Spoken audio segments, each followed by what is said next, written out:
so let's talk Playmobil, the movie. This movie is getting a lot of flack, I think. Not necessarily for no reason, but I do see where people say it is a Lego movie ripoff. But these toys are actually really popular in Germany, and we've seen them here. They're not as popular here, so it's not something that I think wouldn't do very well here. The movie itself wasn't awful, it wasn't fantastic, but it was worth seeing. It was super cute. I enjoyed it. It didn't feel long, it didn't feel short, it was the perfect amount of time. I really liked the acting, well, you know, acting, the characters, because in the trailer it's all animated, right? But the movie starts in the real world with the girl Marla and her brother Charlie, and they're running around the house, and she's a free spirit, and she's talking about traveling, and then there's a knock on the door, it's police officers, and their parents died. So that's how this movie starts, and when it starts like that, I was like, wait a minute, is this a Disney movie? Because, you know, the stereotype, right? And it's actually not a Disney movie, but it's directed by, I wrote his stuff down because I didn't want to forget, Lino DiSalvo.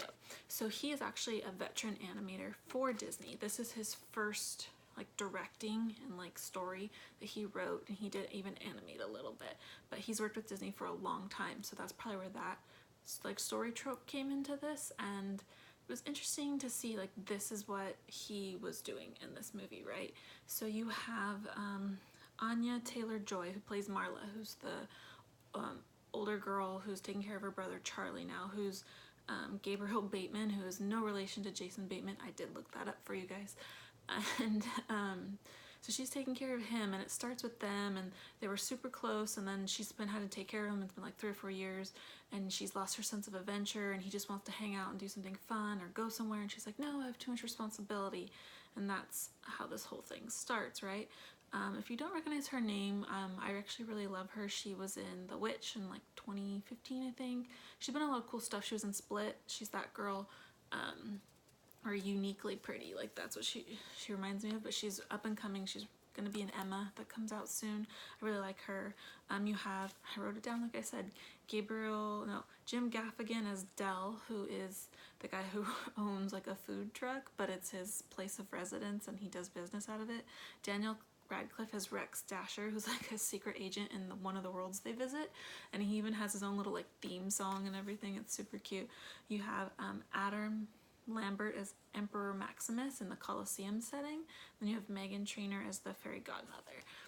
She's a very small role, actually. Maybe it was bigger before they cut it down for the movie, but so they end up, he runs away because he wants to do something fun with his friend. He sneaks in this toy thing. He gets sucked in, they both end up getting sucked into the world, and they first land on this like Viking thing where they're fighting. Like Charlie, who's her little brother, is now bigger than her in the Playmobil world. So there was maybe five-ish, a little more minutes in the beginning where real world, most of the movie, like 95% of the movie is going to take place in the animated Playmobil world, right? So they're there, and her brother is now taller than her, stronger than her. He's a Viking, but she still wants to protect him, and she's always only worried about like finding him and getting him home, right? She's not thinking about adventure or anything like that. So this whole movie is her, you know, trying to find her brother, of course, who's like having a good time in the beginning and then gets captured by the Emperor Maximus people, so he's not having a good time anymore, right?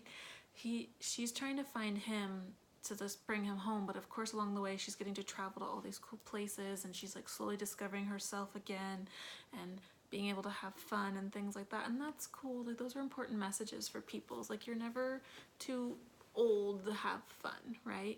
Especially for her, who's not very old to begin with. She just got caught up in like trying to take care of someone else, and we've all had that before. Like the message in this movie is really good, and like I said, I don't get why it's getting so much hate. I guess it's considered a box office bomb even though it just came out, but I guess it came out in France and all those other places first.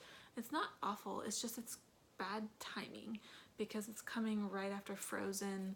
Jumanji's out right now, the second one, you know. It's just one of those things where it came out at the wrong time, I think, because I don't know about your guys' theaters, but at my Regal people can see it for $5, like everybody can, and so you know they're trying to get people into the theater. And honestly, when I saw it, it was just me and my mom because she wanted to see it, so we went to see it together, right? Oh, look, sweater check. It's my gaming sweater. It's all the same. Oh, but look, this one's fun. Hood. Nice. Okay, sorry, quick interlude, right? So they're in this world, and the little boy's feeling excited. He's like, this is so fun, this is so cool, have fun. And she doesn't want to have fun. Like, her Playmobil character is like stiff and she can't walk because she's not accepting the adventure that's waiting for her. And her little brother is so excited. Like, he's a strong character in this game. He's having fun, you know, he's flinging the Vikings around. They name him their top soldier, and they get separated, and that's when she meets Dell's character, who owns the truck, and he has this pink magical hay he's trying to sell for his debts, and he ends up helping her find her brother because she says she has Viking gold, like however much, but she really only has 2 coins, you know.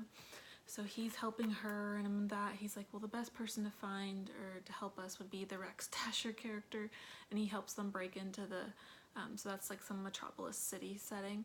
He helps them break into the building so they can get the footage, and then because he was kidnapped, her brother was kidnapped by pirates that have this like space portal technology where they're on the freeway and then boop, they're gone. You know, it's because they booped to the other, because like the cities, when you walk in, it's like a giant set where there's like set like this, the little Playmobil cities. So that's how they travel. And then they were traveled from like this one over here where the Vikings were to this one over here where the Colosseum is. It's like its own separate island where Emperor Maximus, he collects all these people from different Playmobil universes so they can fight in his Colosseum. And their songs in this aren't the best, I will give that, but they are funny and they are cute. Like I said, it's one of those things where I didn't expect much, which I think is why I really liked it, because the bar was kind of low, but that's not a bad thing. Like, even if my bar was a little bit higher, I think it still would have been a good movie. It was just one of those things where the story was there, the characters were there, like it was fun and it was entertaining. Like, I get where people say it was a Lego ripoff. It's not Legos at all. It doesn't have that kind of story, because, you know, it's about him. That's a whole different movie.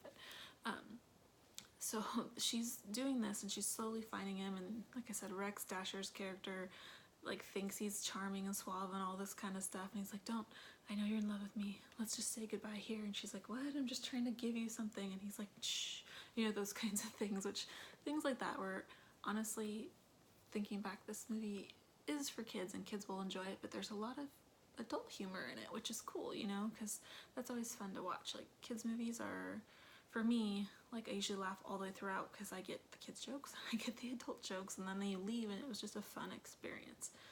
And then, okay, so where was I? Oh, they're getting the information to find out where her brother is, and they find out he's there, but while her brother is in the Colosseum place, the Emperor Maximus, you know, Adam Lambert, so of course he has to sing a couple songs.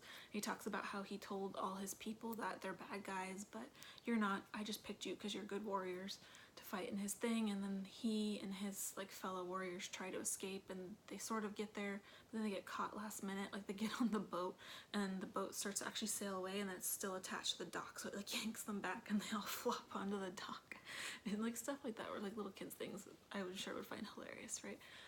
And they're back where they started in there, and then Charlie, her little brother, ends up escaping with them again and lets them all get away and lets himself get captured. So he's the only one left. So he did his heroic sacrifice. Then she finally gets there in time, and she's fully immersed herself now, and she's having fun, and she's getting to see all these different places, and she's wearing her armor that her character had in the beginning when they were live action.